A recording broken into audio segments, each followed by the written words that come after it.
clicker there, do it. One, two. Hello, how are you? You okay? You okay? My name's Darren. I'm from Beyond Skin. We're actually broadcasting online, not live, pre-recording stuff from some of the Arts Dialogue Collective, who I'll be speaking about. So you can actually tune online through various platforms if you go on our website. So Beyond Skin, as you can tell from my wonderful accent, we are based in the north of Ireland, Northern Ireland, in Belfast, but we work also internationally, and we've just actually started a project here in Colombia, and that's it.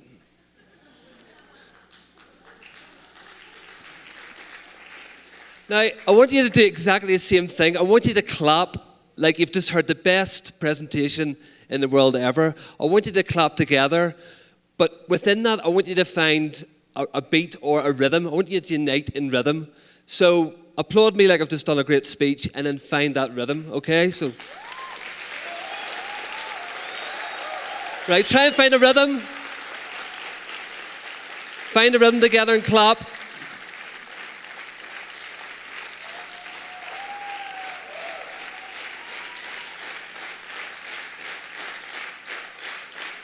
Perfect. You are the only species on planet Earth who can do that. Yes, they've taught monkeys to clap and so on, but they cannot clap in time. You are the only species on planet Earth who can do that. So how come with years and years of evolution, we still have this ability to clap together? You know, how come that hasn't been discarded? It's a need that we can clap together. And there's various reasons for that. Number one is we're designed to work together. We're actually physically designed to work together as a species, and you've just demonstrated that there now. And also, all of us, whether you're a musician or not, we're creative. You have a music center in your brain which allows us to communicate through music. Music excites us, it takes us places, it makes us emotional, and we all have music centers. Now, some people say, well, if I have a music center, how come I can't play the guitar? I have a colleague, one of our Israeli musicians, says to one of our young people who asked exactly the same question, says, well, have you got two legs? And they went, yes. And they went, well, are you Usain Bolt? And they went, well, obviously no. So some people have a skill, they can play an instrument, but we're all creative.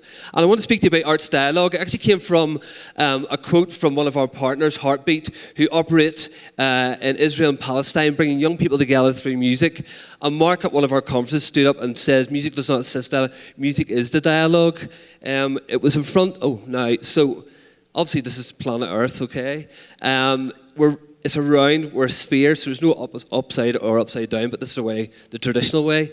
And please, if you're using maps, use a Peters projection map, how it represents landmass, okay? A bit of respect to South America and Africa, who are on this scale in reality, okay? With the US and Great Britain being a lot smaller.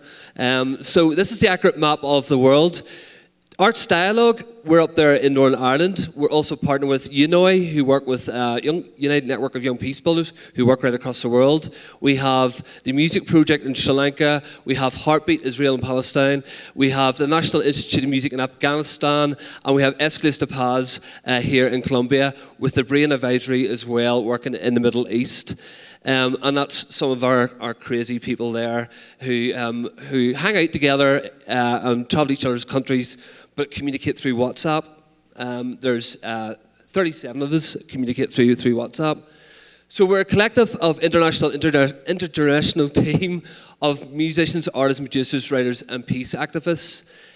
We aim to challenge and change and provoke as well mediocrity, unbounded creativity in the pursuit for a more peaceful and equal society.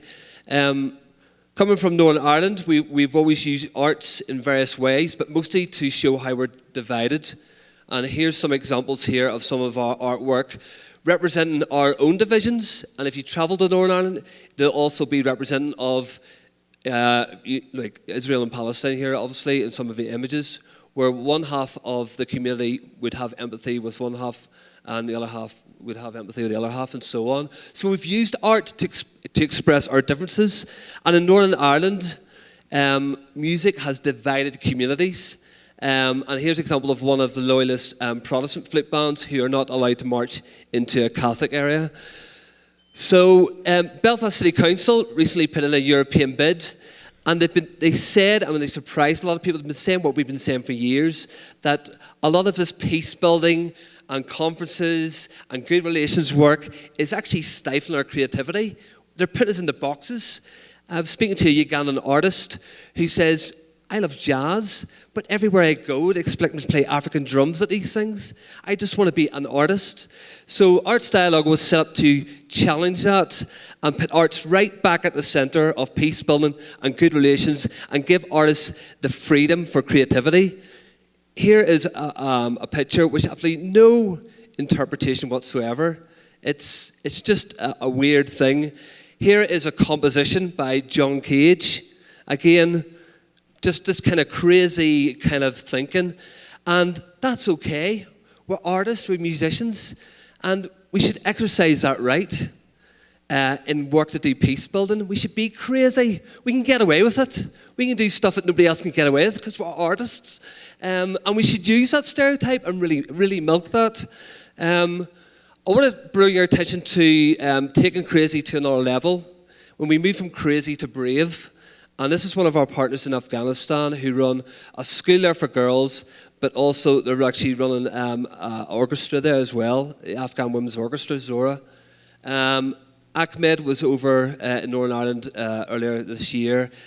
He's part of the network, Arts Dialogue Network, and the orchestra are coming over to Northern Ireland next year. And these are girls who are using music, their creativity, to stand up against the Taliban and Daesh and real dark forces in that area. And from what I hear is they're winning. They're winning. So how come a 14-year-old schoolgirl with a cello defeat such dark forces? It's because music's at the centre. It's creativity at the centre. We put this on social media when Ahmed was over in Northern Ireland of just representing how young girls, they're the same across the world over. They love their photographs, they're interested in fashion and so on. And it was just representing the similarities of what we're doing as a network of trying to link people together through very simple visual images and work. We've just started a project in Colombia called Futures. It's a word we made up because we're artists, we can do that and get away with it. And we're working with Escalus de Paz and the British Council here in Colombia, but it's part of the Arts Dialogue Network. And this artwork here is somewhere in Bogota. I'll send you on a mission to try and find it somewhere. It's somewhere out there. And one of our artists, Robinson, will actually be doing some artwork, I think, tomorrow on site here. There's a matter there from Escalus de Paz who was in Northern Ireland earlier. And some of the young people we'll be working with across as well. So that's the collective there. They're very unique. In that collective, that WhatsApp group of 37 people, we also have people who do Tibetan sound bowls. We have a guy who manages a loyalist flute band in Northern Ireland. We have an artist. We have lawyers. We have just creative geniuses all working together. And also what we're doing is we're working under the radar with a lot of stuff. If there's kind of people out there manipulating society behind closed doors, and we know that happens through marketing, business and so on, and it's working very well. It's a great strategy at the minute. It's working very well to manipulate people, to get them to buy stuff, to push them into conflict, and it's working. Well, we'll take that model, thank you very much, and we'll do exactly the same and work very discreetly and very quietly without anybody knowing what we're doing. Because sometimes we like to promote what we're doing on social media and say, look how great we are. But sometimes there's space to say, you know what, we're just going to do stuff discreetly and we can actually get far more achieved. So there's a few wee slides here of some of our work and our flute band.